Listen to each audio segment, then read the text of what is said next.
চলো নিজ নিকেতনে। সংসার বিদেশে বিদেশির বেশে ভ্রম কেন অকারণে।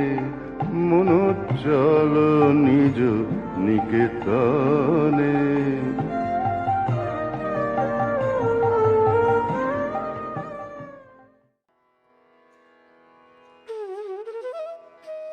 ಓಂ ಶ್ರೀ ಗುರುಭ್ಯೋ ನಮಃ. ವಿವೇಕ ವಿಸ್ಮಯ 160. ಹಿಂದಿನ ಧ್ವನಿಯ ತುಣುಕಿನಲ್ಲಿ ಗಮನಿಸ್ತಾ ಇದ್ದ ಹಾಗೆ ಅಧ್ಯಾಯ 18 ಮತ್ತೆ ಮಠದಲ್ಲಿ ಅನ್ನುವಂತಹ ಅಧ್ಯಾಯವನ್ನ ಗಮನಿಸ್ತಾ ಇದ್ವಿ.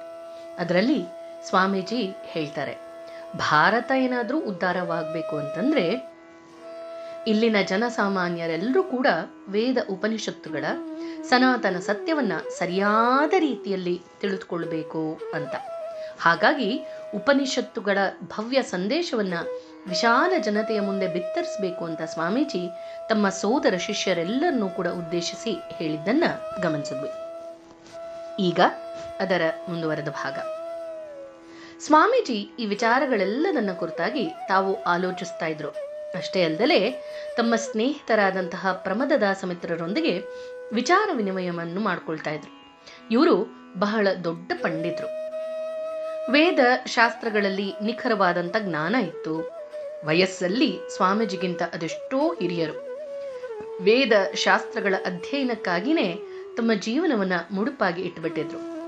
ವೇದಗಳ ಪ್ರಾಮಾಣ್ಯದ ಕುರಿತಾಗಿ, ಕರ್ಮ ನಿಯಮದ ವಿಷಯವಾಗಿ, ವಿವಿಧ ಶಾಸ್ತ್ರ ವಾಕ್ಯಗಳ ಭಿನ್ನಾಭಿಪ್ರಾಯಗಳ ಕುರಿತಾಗಿ, ಸ್ಮೃತಿಗಳಲ್ಲಿ ಮೇಲ್ನೋಟಕ್ಕೆ ಅರ್ಥರಹಿತವಾಗಿ ಕಾಣಬಹುದು ಅಂತಹ ಅನೇಕ ವಿಧಿಗಳ ವಿಚಾರವಾಗಿ ಸ್ವಾಮೀಜಿ ಇವರಿಗೆ ಹಲವಾರು ಪತ್ರಗಳನ್ನ ಬರೆದು ತಮ್ಮ ಸಂದೇಹವನ್ನ ಪರಿಹರಿಸಿಕೊಳ್ತಿದ್ರು.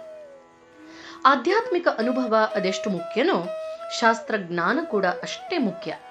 ಲೋಕದ ಅನೇಕ ಜನರ ವಿಷಯದಲ್ಲಿ ಈ ಮಾತು ಅನ್ವಯವಾಗತ್ತೆ ಅನ್ಕೋಬಹುದು. ಶಾಸ್ತ್ರ ವಾಕ್ಯಗಳ ಮರ್ಮವನ್ನ ಅರಿತಲೇ ಇದ್ರೆ, ಸರಿಯಾಗಿ ತಿಳ್ಕೊಳ್ತಲೇ ಇದ್ರೆ ನಮ್ಮ ಜೀವನ ಕ್ರಮ ಸಾಧನಾ ಕ್ರಮಗಳನ್ನ ವ್ಯವಸ್ಥಿತಗೊಳಿಸಿಕೊಂಡು ಸರಿಯಾದ ರೀತಿಯಲ್ಲಿ ಮುನ್ನಡೆಯೋದಕ್ಕೆ ಸಾಧ್ಯವಿಲ್ಲ ಅನ್ನೋದು ಇದರ ಉದ್ದೇಶ. ಅಲ್ಲದೆ ಶಾಸ್ತ್ರ ವಾಕ್ಯಗಳನ್ನ ಮನಸ್ಸಿಗೆ ಬಂದ ಹಾಗೆ ಒಬ್ಬೊಬ್ರು ಒಂದೊಂದು ರೀತಿಯಲ್ಲಿ ಅರ್ಥೈಸಿ ಪ್ರಸಾರ ಮಾಡಿದ್ದೇ ಆಗ್ಬಿಟ್ರೆ ಹಲವಾರು ಅನರ್ಥಗಳಿಗೆ ಕಾರಣ ಆಗತ್ತೆ ಅನ್ನೋದನ್ನ ಸ್ವಾಮೀಜಿ ಗ್ರಹಿಸಿದ್ರು. ಹಾಗಾಗಿ ಸ್ವಾಮೀಜಿ ಶಾಸ್ತ್ರಗಳ ನಿಖರವಾದಂತಹ ಅರ್ಥವನ್ನ ಗ್ರಹಿಸೋದಕ್ಕೆ, ಅವುಗಳ ಮಹತ್ವವನ್ನ ಸರಿಯಾದ ರೀತಿಯಲ್ಲಿ ಅರ್ಥ ಮಾಡ್ಕೊಳ್ಳೋದಕ್ಕೆ ಪ್ರಯತ್ನ ಪಡ್ತಿದ್ರು. ಶಾಸ್ತ್ರಗಳನ್ನ ಸರಿಯಾದ ರೀತಿಯಲ್ಲಿ ತಿಳ್ಕೊಂಡವ್ರು ಹೇಳ್ತಾರೆ ಏನಂತ, ಶಾಸ್ತ್ರಗಳಲ್ಲಿ ಏನಿದೆ, ಅವುಗಳನ್ನು ಓದೋದ್ರಿಂದ ಏನಾದ್ರೂ ಪ್ರಯೋಜನ ಅಂತ ಅನ್ನೋಕ್ ಸಾಧ್ಯ ಇಲ್ಲ. ಶಾಸ್ತ್ರಗಳನ್ನ ಓದಿದ ಪಂಡಿತರು ಕೂಡ ಅವಿವೇಕದಿಂದ ವರ್ತಿಸೋದನ್ನ ನೋಡಿದಾಗ ಅವರ ಅನುಮಾನ ಮತ್ತಷ್ಟು ದೃಢವಾಗತ್ತೆ ಅನ್ಬೋದು. ಆದ್ರೆ ಶಾಸ್ತ್ರ ವಾಕ್ಯಗಳನ್ನ ಓದಿ ಸರಿಯಾದ ರೀತಿಯಲ್ಲಿ ಅರ್ಥ ಮಾಡಿಕೊಂಡು ಆಲೋಚನೆ ಮಾಡಿ ಅನುಷ್ಠಾನಕ್ಕೆ ತಂದಾಗ ಮಾತ್ರ ಅವುಗಳ ಸರಿಯಾದ ಪ್ರಯೋಜನ ಅರಿವಿಗೆ ಬರುತ್ತೆ.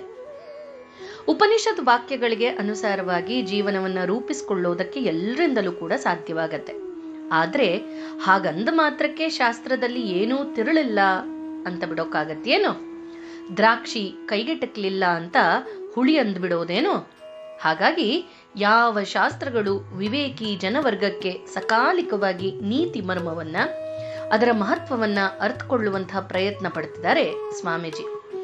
ಶಾಸ್ತ್ರಗಳಲ್ಲಿ ಕಂಡುಬರುವಂತಹ ಎಲ್ಲ ವಿರೋಧಾಭಾಸಗಳನ್ನ, ವಿವಾದದ ಆಸ್ಪದ ವಿಷಯಗಳನ್ನ ಸಮರ್ಥವಾಗಿ ತರ್ಕಬದ್ಧವಾಗಿ ವಿವರಿಸಬಲ್ಲಂತಹ ದೃಷ್ಟಿಕೋನವನ್ನು ಹೊಂದೋದಕ್ಕೆ ಪ್ರಯತ್ನ ಮಾಡ್ತಾ ಇದ್ದಾರೆ. ಅವರು ತಮ್ಮ ಒಂದು ಪತ್ರದಲ್ಲಿ ಪ್ರಮದದಾಸ ಮಿತ್ರರಿಗೆ ಬರಿತಾ ಹೇಳ್ತಾರೆ, ನಾನು ಆ ಮಂಗಳ ಸ್ವರೂಪನಾದಂತಹ ಭಗವಂತನಲ್ಲಿ ಶ್ರದ್ಧೆಯನ್ನ ಕಳ್ಕೊಂಡಿಲ್ಲ. ಮುಂದ್ಯಾವತ್ತಿಗೂ ಕೂಡ ಶ್ರದ್ಧೆಯನ್ನ ನಾನು ಕಳ್ಕೊಳ್ಳೋದಿಲ್ಲ. ಹಾಗೆ ಶಾಸ್ತ್ರಗಳಲ್ಲಿ ನನಗಿರುವಂತಹ ಶ್ರದ್ಧೆ ಯಾವಾಗ್ಲೂ ಅಚಲವಾಗಿರುತ್ತೆ. ಆದ್ರೆ ಈ 6-7 ವರ್ಷಗಳಲ್ಲಿ ಮಾತ್ರ ನನ್ನ ಮನಸ್ಸು ನಾನಾ ಬಗೆಯ ಹೋರಾಟಗಳನ್ನ ಎದುರಿಸಬೇಕಾಯಿತು ಅಂತ. ಮುಂದಿನ ಧ್ವನಿಯ ತುಣುಕಿನಲ್ಲಿ ಗಮನಿಸೋಣ. ಜಯ ರಾಮಕೃಷ್ಣ.